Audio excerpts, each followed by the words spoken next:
Thank you so much, Commissioner, for coming. It's a pleasure to have you back, and I share your sense of urgency that we really need to get the government to direct our committee to look at the Lobbying Act, because normally the questions I bother you with are these questions of loopholes, questions of gaps in the Act that we need clarification. For example, when Mr. Kielburger spoke to our committee, he said that it was legally impossible for him to register to lobby, because we'd asked the question about the multiple meetings the Kielburger Group had with government over millions of dollars in contracts. He said as a co-founder volunteer, it was legally impossible. He couldn't register. You sent me a letter on March 19th of this year confirming that there's nothing in the Act to preclude someone like Mr. Kielburger as an individual from registering, and could do so for the, quote, purposes of transparency. So would that be a correct interpretation of the Act? The Act right now requires, it's a requirement for someone that's paid, right, to either as a consultant or in-house lobbyist to lobby, to register. However, if someone chooses to put their name in the transparent to say that they've lobbied, whether they're paid or not, there's nothing in the registry that would stop someone from being able to do that if they wish to do so. Okay, so there was nothing to legally stop him. It was certainly possible. So the question of paying is interesting, because one of the arguments that the Kielburger brothers used was that they were just volunteers. They didn't get paid. Mm-hmm. So therefore, they were like any other volunteer who knocks on an MP's door. But we just read the conflict of interest, the commissioner's report, and he states that any decision made by Mr. Morneau that could further the private interests of WE would have been made improperly, since it would have also furthered the interests of its co-founder, Mr. Kielburger. He goes on to state that WE was the lone administrator of the CSSG and would have acquired a significant financial interest in its role. The Kielburgers' involvement in WE's day-to-day operations is so prevalent that the organization's interests are also those of its co-founders. Would you say from that interpretation of the conflict of interest commissioner's findings that they would have been in a better position to actually have registered to lobby because of their direct financial interest? I never know if you can hear me when I start talking. I think it would be inappropriate for me to try and interpret that statement and try to transfer it to the Lobbying Act. The Lobbying Act says that anyone who is paid as a consultant or is an employee must register. Okay. That's what the Act says.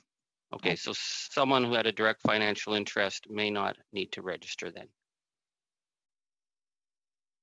I would have to review those particular circumstances to decide if there was a payment. Okay, because one of the other things that they told our committee was that they met government so rarely that there was no need to actually register to lobby, even though they had a director of government relations and they were hiring a manager of government relations. But yesterday, according to the commissioner's report, he said that they were Craig Kielburger's team was so familiar in the finance minister's office that they opened their conversation with staff with the term, "Hey girl." That suggests someone who really was comfortable on the insides of power. Wouldn't it be better that these kind of insider access are registered to lobby, because we would have no idea about these meetings if they aren't registered? To answer your question, and I really want to stay away from talking about any specifics of the file, because I totally understand. It would be inappropriate for me to do so. But one of my recommendations is exactly that. The significant part of duties, to me, if you have one conversation and that conversation is a registrable activity, it's lobbying, you should have to register, period. Right. The calculation of how many times someone talked to somebody and how long did they talk to, and did it mean that it was a significant part of their duty? It is an exercise that organizations, corporations have to do, and it's an exercise that I have then to do to be able to figure that out. And it's just unnecessary. The burden of registering is not that high. It's not Yeah. that difficult to It's not register. that difficult. Well, I was It's not that interested difficult. because you were saying how most lobbyists thank you. It's a pretty straightforward thing. And for me, it's about a level playing field of making sure that everyone has the same level of access and not unfair access. Because, and I know you don't want to talk about individual cases, but in November and December 2017, the finance minister held his budget consultations in the offices of WE, and they were promoted by WE.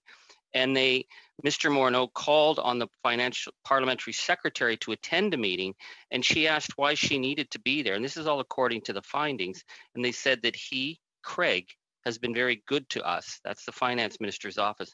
So we want to keep him happy. I found that to be extraordinary. That seems to me that actually the finance minister's office was setting up meetings to keep Craig Kielburger happy, yet none of this was registered. Wouldn't that put other groups who are trying to lobby fairly and filling out all the forms, doesn't that put them at an extreme disadvantage? Well, anyone who lobbies, in my view, should be registered. And once they're registered, they are subject to a code of conduct.